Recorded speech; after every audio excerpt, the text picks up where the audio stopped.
Are you still contemplating on how to address all your worries of getting quality tools for quality services, ranging from building, mechanics, plumbing, electrical? Look no further. Just rush to Tolzon Tools and More, located at Bursubi Roundabout, adjacent to Afrimed International Hospital. Tolzon Tools and More has very high quality security doors, shower pipes, ceiling fans, smart televisions of various inches, solar panels, tiles of various sizes, welding tools, bulbs of different types, generators, high quality air conditioners, car batteries, carpentry tools, and many more. Tolzon Tools and More has an impeccable record in selling and importing quality tools from Turkey, Italy, China, and Europe. For more information, please call them on +220 36 899 80 +220 77 41 279, or you can try them on +220 94 22 684, or you can visit their store at Bursubi Roundabout, few meters away from Afrimed International Hospital.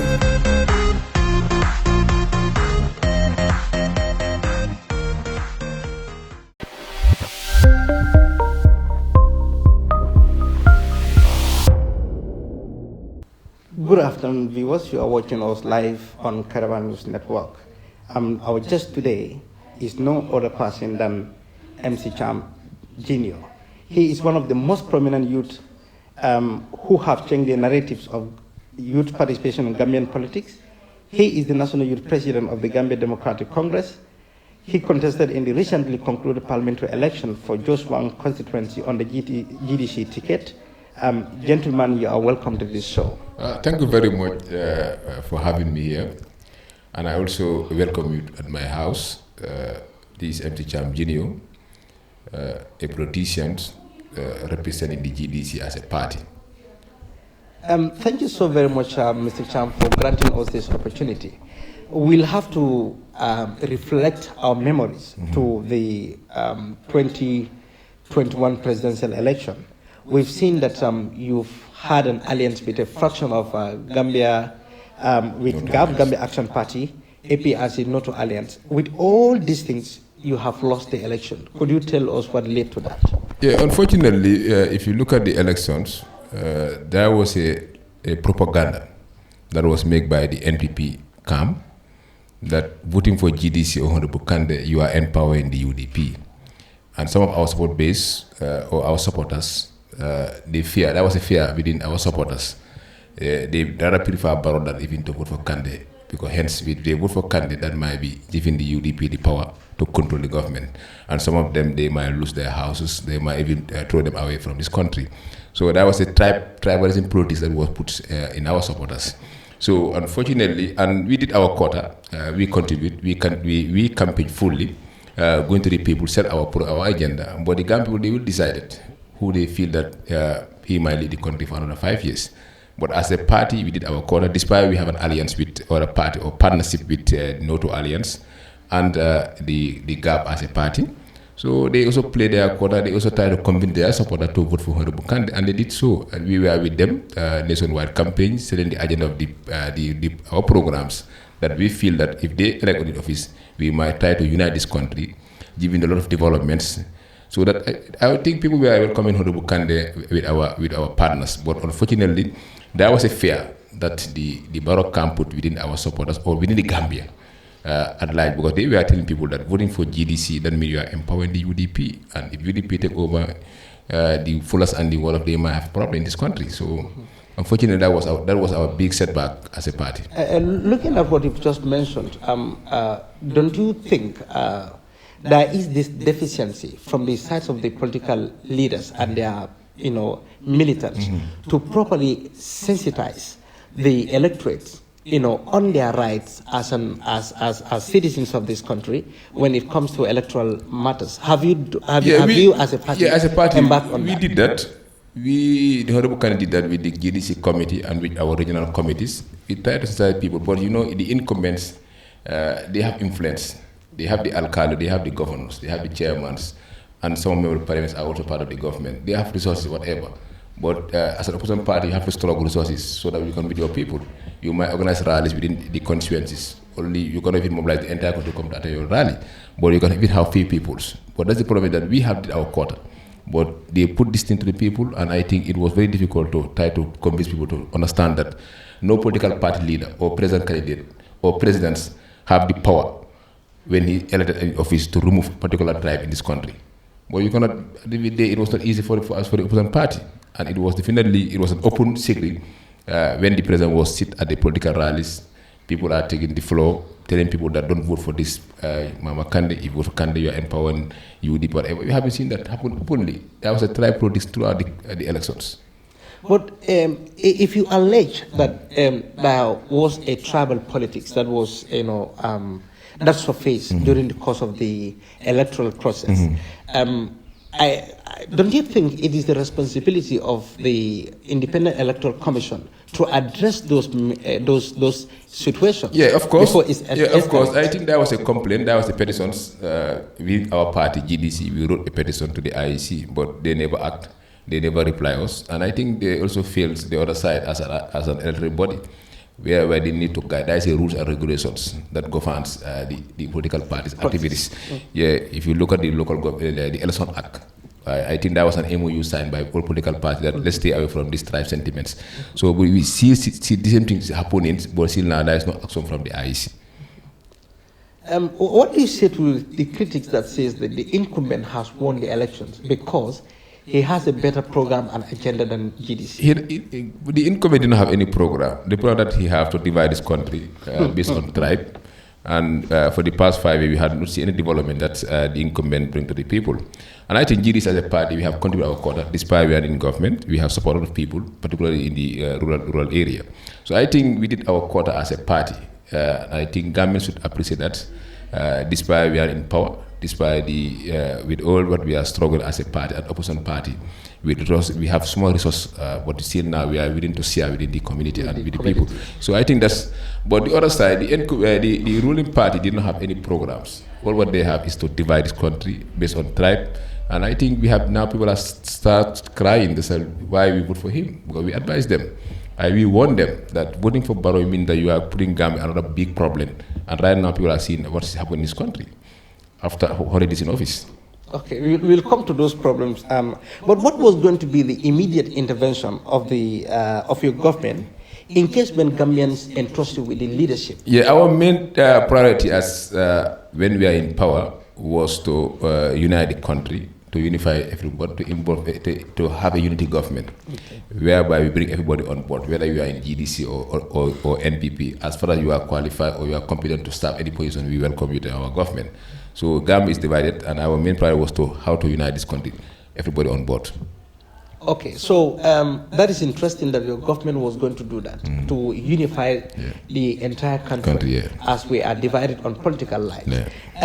Could you tell us or share with us some of the enviable characteristics or features that your standard bearer, Mr. Kande, has possessed that one could give him the leader to test him in leadership? Kande is a very charismatic leader. He's always listening, always try to receive an advice for everyone. And he's also open man. He's also a Democrat. If you look at our GDC, our party, we have internal Democrats in our party. A lot of selections are made during the National Assembly election or mayors. The executive committee will sit and decide it on his behalf, and he will accept it. And I think he's a Democrat and very open-minded someone. He's always willing to listen to people, advice. And whatever he have as a party or as an individual, he always share with the people. And I think he's very much humanitarian on the other side, supporting people. So Kande is a nice man, and he's a very good man. Nice man. Yeah. Okay, another thing is, some Gambians have said this, that why don't you form an alliance with the United Democratic Party, with PDOIS, if actually what government described, that, inefficient governance, that's what is taking place in this country.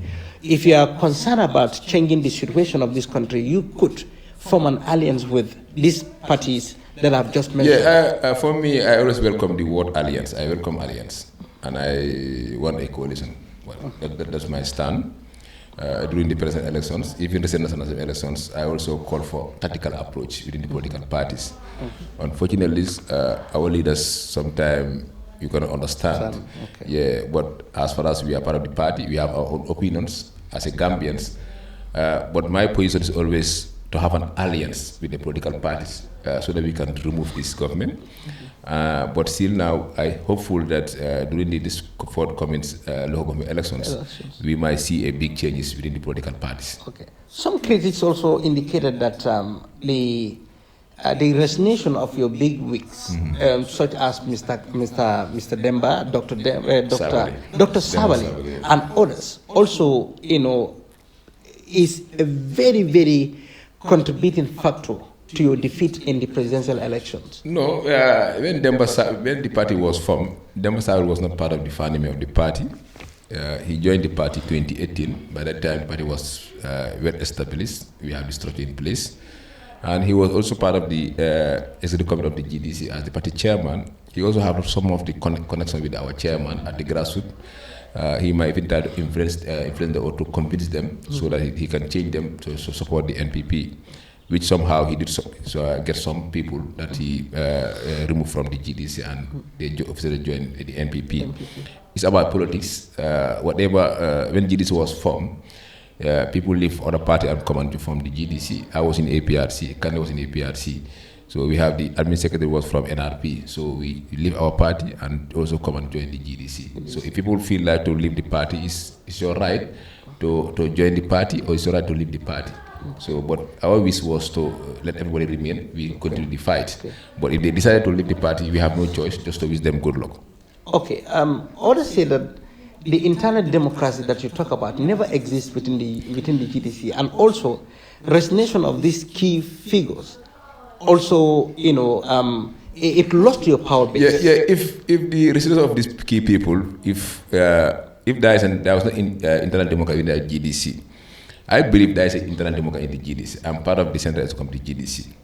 Those people, if they leave the GDC, but when they leave the party, they all go straight to the incumbent, to the government. If they believe what they were fighting for, if you leave the opposition party, go and join another opposition party. But you are going for the incumbent or for the ruling party just to have a position, or vehicle, or caste, whatever. But I believe if that you have a cause of fighting. For example, in like MC Cham, if I happen to leave the GDC, which I don't wish, I will not even go to the ruling party. I will focus more to go to the opposition party to continue the struggle with the Gambian people. But are you really sure that the Gambian politicians, especially the oppositions, are interested in defeating or unseating the Barrow's government with all the allegations of corruptions and other ill social attitudes that are being displayed? Yeah, because I think I will be in line with you, because the way things is going, it's only in the Gambia whereby you see an opposition party supporters fighting each other. In other countries, they will come together, so they will focus more on the government. But here in the Gambia, you will see opposition party at the social media, within the supporters, fighting each other. I think that's very wrong. Our energy should focus more on the government than even the opposition party with ourselves. That's why if you look at the history, Jammeh time, that's why Jammeh was here for 22 years, because they never want to come together. Everyone want to stand. They always have problem within them. So their supporters are leaving them, going for the ruling party, APRC. And the same thing is happening right now. If you go to social media, only the opposition party supporters are fighting each other. But that is also good for the incumbent. It's good for the president. So the time that you should focus more on the president, you are focusing more on the opposition party, with your colleague. So I think the way things is going, we have to try to change our attitude. We focus more. It's not about only the political parties. It's about even the civil society. They also have a key role to play. The government need to have a lot of movements. It's not only, for example, if you want to organize a demonstration, GDC, they will say GDC organize it. It's about GDC, they want to overthrow the government, they have hard feeling, they don't like Barrow, whatever. But if you have a movement, it's different people coming from different areas. So they will organize their movement, they will start put the government to account, whatever happened. But I think we lack that in Gambia. Okay. So in 2017, you had about 5 parliamentary seats. In 2022, GDC has lost all these seats, including yourself that contested, and you haven't, succeeded in winning. Yeah. What is the factor that surrounded this? Yeah, I think it's not a new thing in the Gambian politics. Going for elections without having any seat. GDC just is a new political party, I can say, less than 10 years, 10 years. We have been seeing here political parties for almost 20-something years. They don't even have one seat. When the party was formed 2016, 6 months to elections, we have 5 members of parliament. We have been seeing party here for almost 20-something years without having even one seat of council. So what happened to GDC is normal in politics. You might rise today, you might fall tomorrow. But still now you have to maintain your stand and don't discourage. And I think, for example, party have been here for almost 20-something years without having any seat. I can give you an example. UDP they have been boycotting elections for almost 10 years without having any seat at the assembly during the 2016 presidential elections. We have only one opposition party at the assembly, which is Samba Jallo. The rest are all APRC member of parliament. Without having a member of parliament does not mean that the party is dying. What is important is about the numbers that we have as a party. Despite we don't even have any seat, but we are still number 3 in the country. In the country, you still are very convinced that your power base has not been shaken at all. Because if you look at, we have our candidates that we put in place. They have the highest numbers. They have big numbers. You have thousands of Gambians vote for our candidates. For example, for like me, I have almost 3,000 Gambians vote for me in my constituencies. So despite we lost the election, but we still have the numbers. People have also voted for the party. What is more important is about the numbers that we have as a party. And I think it's high time we change the electoral law, electoral reform. We need a proper electoral reform. Because you cannot have 40,000 votes as a party. You don't even have one seat. A party have 11,000 votes, have four seats. In other countries like Senegal, you percentage the numbers that people have so that they will have a number of seats at the assembly. But you cannot have that amount of numbers until now you don't even have one seat at the assembly. I think it's high time we focus more on this electoral reform so that we can have equal representation at the assembly. So what would you have? What would you recommend to the lawmakers? Yeah, what I if there will be an electoral reform? Yeah, we need to look at the numbers that parties are having during the elections. From there, they will divide it. How many percentage the party is supposed to have at the assembly? How many numbers of seats? In Senegal, in other countries, the same thing happened there. But why Gambia? How can a political party have 40,000 votes? A party have 11,000 votes, have 4 seats. So despite GDC didn't have any seat, it's not a new thing in the Gambian politics. But people that cannot cause GDC to have a GDC is a failure party. It's a new party. Less than 10 years, 10 years. So I think we still, as a party, need to go back to the drawing board to restructure the party again, both at the ward, the constituencies, and the regional level, and even at the top executive committee. Because everybody should now, it's about sacrifice, it's about opposition party, it's not easy. But you're going to be there at a party, the same time, you don't want to commit yourself. So I think it's high time we restructure, we go for elections, we don't win any seat. The party should go back to the drawing board to make a necessary reform to the party. Okay. Many Gambians applaud President Barrow for what they refer to as bringing about realistic democracy in this country, because there is political pluralism, there is fundamental human rights that is assured and guaranteed in this country. What is your take on Barrow this? did not give Gambians a democracy. We give ourselves a democracy. We campaign, we go all out, sacrifice our life, campaign. I think this democracy that we have, if Kande wasn't president, he cannot even challenge or champion that it's me who give Gambian democracy. It's about the people who fight for their right, who go out, campaign openly, go and vote for a change for a better Gambia. Unfortunately, there is no better Gambia. We have a change, but there is no better Gambia. But about the democracy, it's about the Gambian people, it's not about the president. Whether he like it or not, we fight it, we sacrifice our life so that we can have a democracy. Okay, some will say that there is better Gambia because now you can speak freely, you can go to your house freely. You cannot violation. You cannot speak freely. What happened to yesterday to Madi when he just criticized the government? And a good citizen, that's your role to play. But and also going house you're free. You have been seeing the armed robbery openly in this country. People have been attacked at their house, at the street. Openly. Is that as a default of the governance? Of course, you cannot compromise security. It's number one. It's a key in the country. But look at our security now. What do you think led to those lapses? Yeah, because they are not. Because the government is in inactive The government, when it comes to implementing the security reforms? No, that reform is just a matter of a name. Okay. Of organizing a seminars workshop, having a party or allowances. But a proper reform, security reform should have been complete within 3 months, or 3 years, sorry. But for now, almost 5 years now, we are going to enter another term for President Barrow, and still now it still remain. And I think we are not serious as a nation when you come to about research reform. Because look at what happened. Over 5 years, you can't even complete a security proper reform. No draft constitutions. Everything, nothing is moved in this country. So I believe when people say that there is a democracy, yes, there is a democracy, but we fight it. But about security, look at this country. They are not empowering our people. They are empowering our security. Go to the barracks. They are still at the barracks. Why having economy still now in this country? There is no war in this country. If there was a proper security reform, right now we have already no more economic so in the Gambia. But still now there's economic in the Gambia, and there is no war, and other countries are having a war. Why did they just go there and we maintain our security here? Empower them, give them all necessary support. The economic, one would say they are in the country because they are powered and their president has been approved by ECOWAS itself, which is a sub-regional bloc. And the Gambian government has nothing to do with it. But they can advise them that right now there is no war in the Gambia. What we want now, support us to have a security service reform, proper one, so that we maintain our own people. They can advise the ECOWAS. And why are you not happy with the presence of the ECOWAS in this country? Because I believe that we need to empower our people as a country. We cannot focus more about foreign service to protect our, go to State House. You see all these Senegals are protecting our country. That's safe as a country. That means that if you're going to have another president, you need to change the entire State House. The formation of the State House, you have to change it again.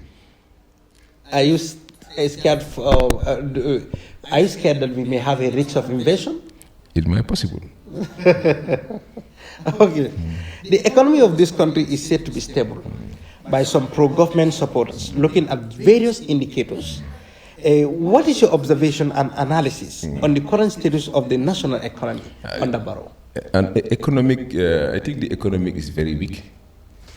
And when your economy is weak, the country is weak. That's why what we are facing now is open. People are suffering. Everything is high now in this country, whether we like it or not. But pro-Barrow government, they will always there to defend the government. But it's also important to advise the government. I think we are very unfortunate as a country. We are in Ramadan.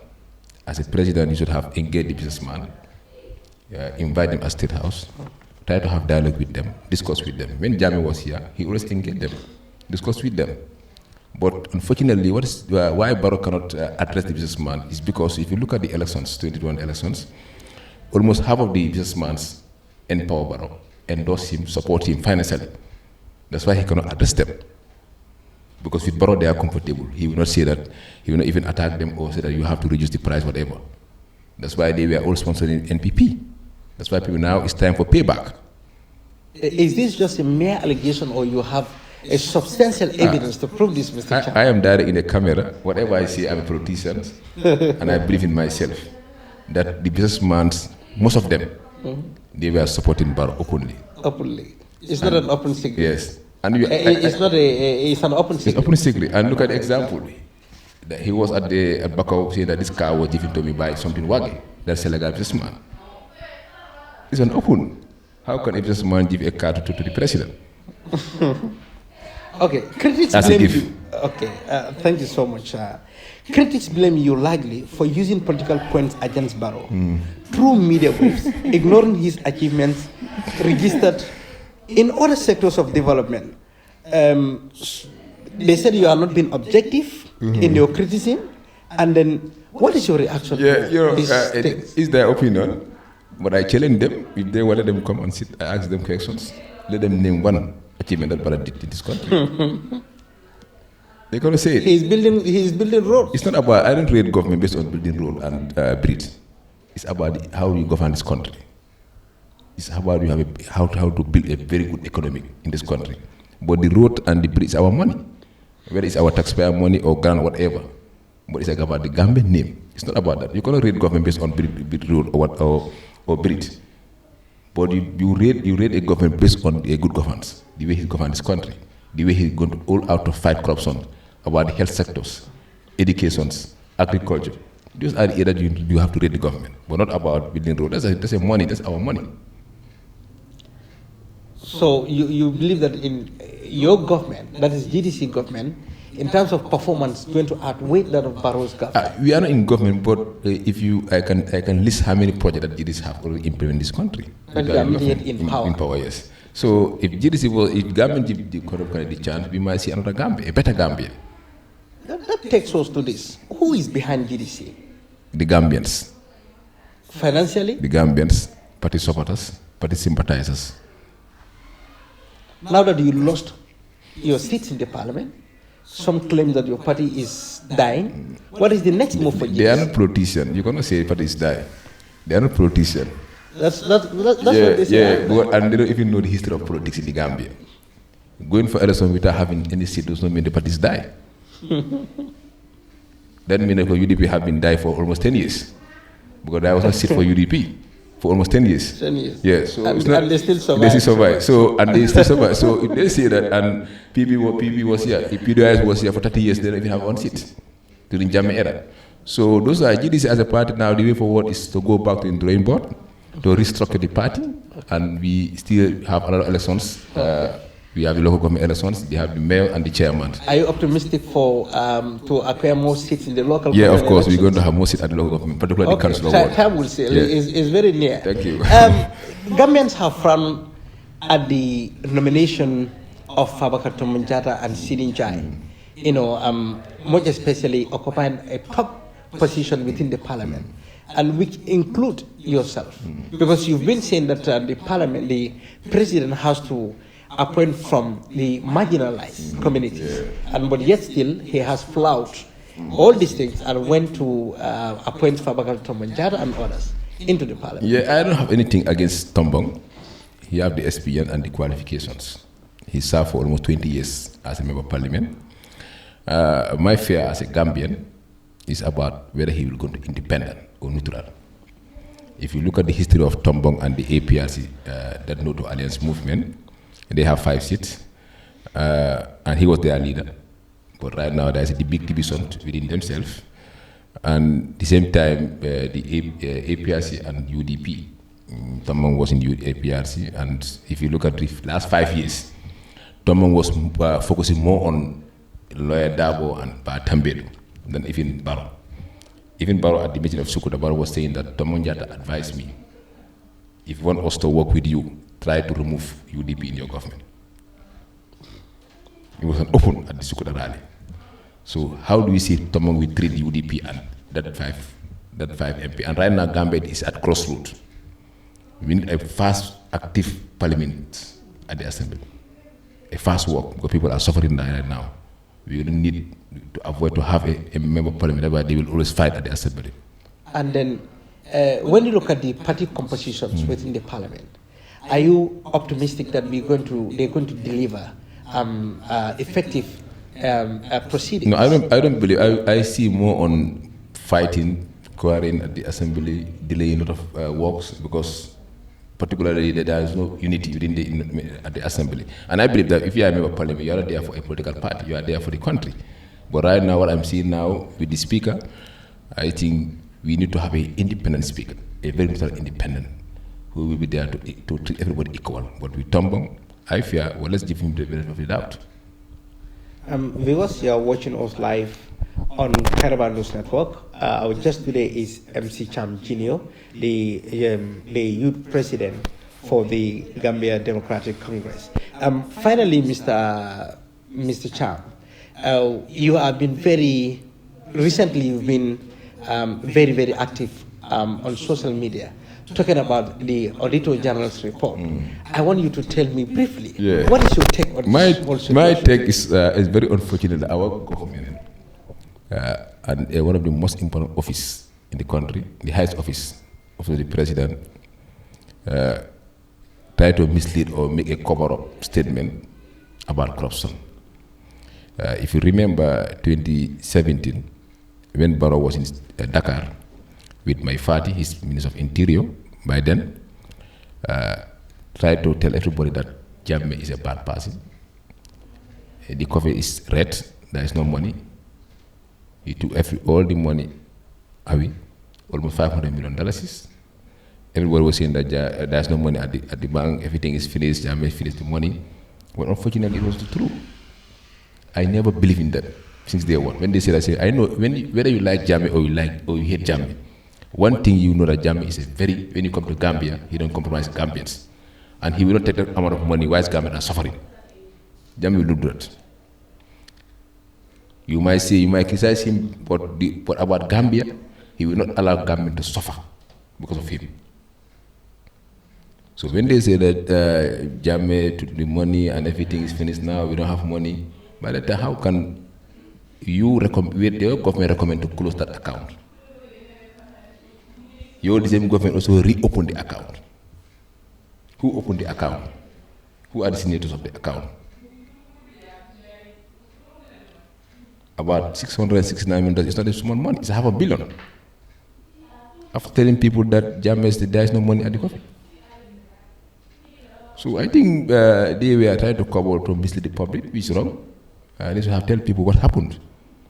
And unfortunately, they tried to publish some figures telling that people are part of the money. They will, how can 1,000 garments be in the signature of an account? Those are periods. It has been authorized by the government. When you travel, they have to pay you. And there is two things that people fail to understand. When you are a delegate to the president, you are paid by the president. When you are going under your minister, your ministerial line, your ministers, they pay you through your minister. But when you are part of the delegate, line ministry, it's quite different. That's right. Yes. And all those people, they were paying, but it's in line with the concern, in line with the law. Okay. So you're sensing that their claim is all based on ploy? No, I know them. This I never believe this government. Finally, the program is finished. But then, I want you to rate President Barrow out of 100. Out of 100? Yes. I cannot give him nothing. Is 0 over 100? For me, I don't see what. That's serious. The president. Because if you want to rate a government, his achievement is about the health sector, educations, security, and right now we look at all that area. Nothing is not working. So that means that you cannot rate government because security is 0. The health is the same thing. People are dying at the hospital every day. All right. Thank you so very much, Mr. Cham. He was my guest, MC Cham Jr. He's not a strange face or name in this country as far as the Gambian politics is concerned. I was your host, Alkali Cham, on Face to Face with Cham, was MC Cham Jr. Thank you. Thank you. Thank you, Alkali.